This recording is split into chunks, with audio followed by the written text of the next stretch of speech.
നമസ്കാരം.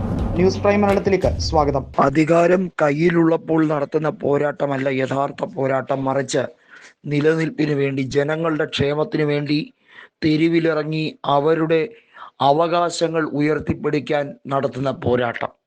90 ലക്ഷം വോട്ടർമാരെ ഇന്ത്യയിൽ നിന്നും ഒഴിവാക്കുന്ന അപൂർവ വിചിത്ര ന്യായവാദവുമായി ഇലക്ഷൻ കമ്മീഷൻ എത്തുമ്പോൾ അവരുടെ അവകാശങ്ങൾക്ക് വേണ്ടി ഞാൻ മരണം വരെ പോരാടുമെന്ന് പ്രഖ്യാപിച്ചുകൊണ്ട് ബംഗാളിൽ മമതാ ബാനർജി നടത്തുന്ന പോരാട്ടം, അതാണ് സാക്ഷാൽ നരേന്ദ്രമോദിയെയും അതുപോലെ തന്നെ കേന്ദ്രത്തിൽ ഭരണത്തിലിരിക്കുന്ന ഏവരെയും ഞെട്ടിക്കുന്നത്.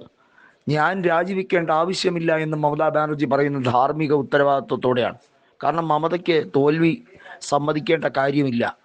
മമതയെ അവിടെ തോൽപ്പിക്കുകയല്ല, മറിച്ച് മമതയെ ജനങ്ങൾ കൂടുതൽ നെഞ്ചോട് ചേർത്ത് പിടിക്കുകയാണ് ചെയ്തത്. മമതയുടെ പരാജയം വെറും സാങ്കേതികപരമായി അവിടുത്തെ വോട്ടുകൾ മുഴുവൻ, അവർക്ക് ലഭിക്കേണ്ടിയിരുന്ന വോട്ടുകൾ മുഴുവൻ എൻ ബ്ലോക്കായി അവിടെ നിന്നും തെരഞ്ഞെടുപ്പ് കമ്മീഷൻ BJPയുടെ കൃത്യമായ നിർദ്ദേശത്തോടെ മാറ്റിയില്ലായിരുന്നുവെങ്കിൽ ഫലം മറ്റൊന്നായനെ.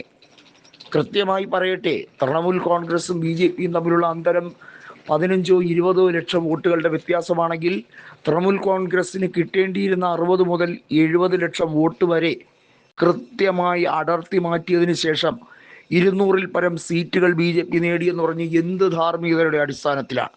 മമതാ ബാനർജിക്ക് കൃത്യമായ ഭൂരിപക്ഷം കിട്ടുമായിരുന്ന 80ഓളം സീറ്റുകൾ അവർക്ക് അടിയുറച്ച സീറ്റുകളാണ്.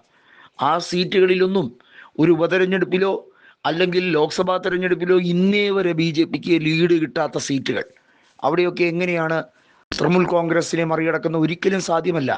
ഇതെല്ലാം കള്ളക്കളിയാണ് എന്ന് വളരെ വ്യക്തമായി ഒരു രീതിയിലും പക്ഷപാത ഭേദമില്ലാതെ പറയാൻ കഴിയുന്ന സാഹചര്യം.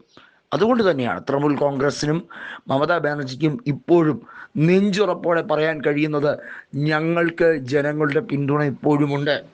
ഞങ്ങളെ തോൽപ്പിച്ചത് ജനമല്ല, ഞങ്ങളെ തോൽപ്പിച്ചത് തെരഞ്ഞെടുപ്പ് കമ്മീഷനാണ്.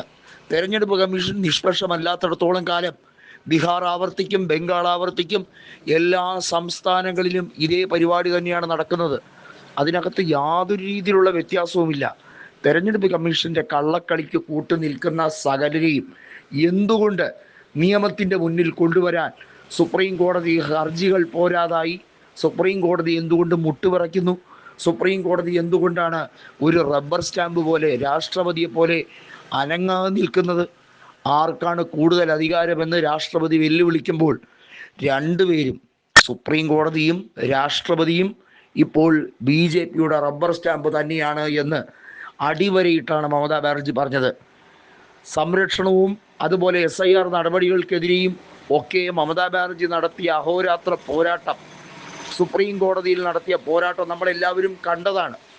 അതായത് അഭിഭാഷക വേഷവുമായി മമതാ ബാനർജിയുടെ തീപ്പൊരി പ്രസംഗം, അത് കപിൽ സിബൽ പോലും കൈയടിച്ച് ശക്തമായി പറഞ്ഞു, ദീദി നിങ്ങൾ മാസാണ്,